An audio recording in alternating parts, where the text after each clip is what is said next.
जब दुनिया लोकतंत्र को और प्रभावी बनाने के रास्ते खोज रही है, तब नई दिल्ली में एक ऐतिहासिक सम्मेलन की शुरुआत हुई है। 15 जनवरी 2026 को नई दिल्ली में प्रधानमंत्री नरेंद्र मोदी ने राष्ट्रमंडल देशों के 28वें सम्मेलन conference of speaker and presiding officers of the Commonwealth का भव्य उद्घाटन किया। यह आयोजन संसद भवन परिसर के प्रतिष्ठित संविधान संसद के केंद्रीय हॉल में 14 से 16 जनवरी तक चलेगा और यह 3 दिवसीय कार्यक्रम इतिहास में अब तक का सबसे बड़ा व्यापक सम्मेलन है, जिसमें 42 कॉमनवेल्थ देशों और 4 अर्ध स्वायत्त संसदों के 61 स्पीकर्स और पीठासीन अधिकारी भाग ले रहे हैं। उद्घाटन सत्र को संबोधित करते हुए प्रधानमंत्री ने CSPOC को लोकतांत्रिक सहयोग और संसदीय सहयोग के लिए एक महत्वपूर्ण वैश्विक मंच बताया। उन्होंने कहा कि भारत के लिए लोकतंत्र केवल शासन व्यवस्था नहीं, बल्कि जनता तक लाभ पहुंचाने का एक तरीका है। मोदी ने जोर देकर कहा कि लोकतंत्र में विविधता ही उसकी सबसे बड़ी ताकत है और भारत की लोकतांत्रिक परंपरा दुनिया के लिए प्रेरणा स्रोत बन चुका है। भारत की विशाल जनसंख्या, विभिन्न भाषा और सामाजिक विविधता के बावजूद यहाँ लोकतंत्र मजबूती से स्थापित है और यह प्रतिभागी देशों के लिए महत्वपूर्ण सीख का स्रोत भी है। प्रधानमंत्री ने CSPOC सम्मेलन के मुख्य विषयों पर प्रकाश डालते हुए कहा कि यह कार्यक्रम सिर्फ औपचारिक बातचीत तक सीमित नहीं है, बल्कि समकालीन संसदीय चुनौतियों पर विचार विमर्श करने का साझा मंच है। इसमें संसदीय प्रक्रियाओं में AI का उपयोग, सोशल मीडिया का संसदों पर प्रभाव, जन भागीदारी को मतदान से आगे ले जाने की रणनीतियाँ और संसदों को कर्मचारियों की सुरक्षा जैसे मुद्दों पर गहन चर्चा हो रही है। मोदी ने अपने भाषण में विशेष तौर पर ग्लोबल साउथ यानी वैश्विक दक्षिण देशों के हित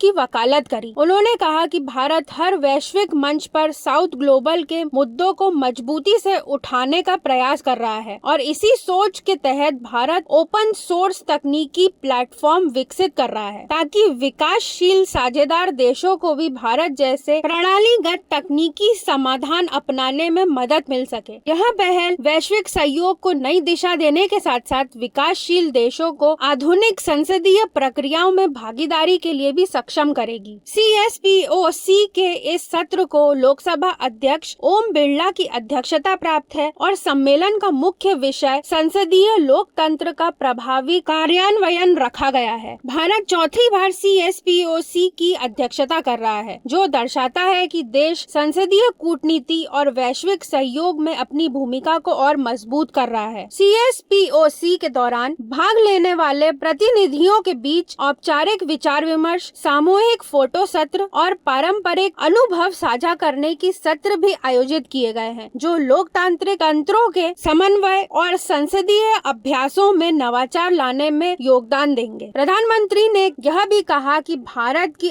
अनुभव आधारित तकनीकी और संसदीय प्रक्रियाएं दुनिया के अन्य लोकतंत्रों को सिखाने और अपनाने का अवसर प्रदान कर सकती है। भारत ने एक बार फिर साबित कर दिया है कि वह केवल अपनी ही नहीं, बल्कि ग्लोबल साउथ की आवाज बनकर भी उभर रहा है।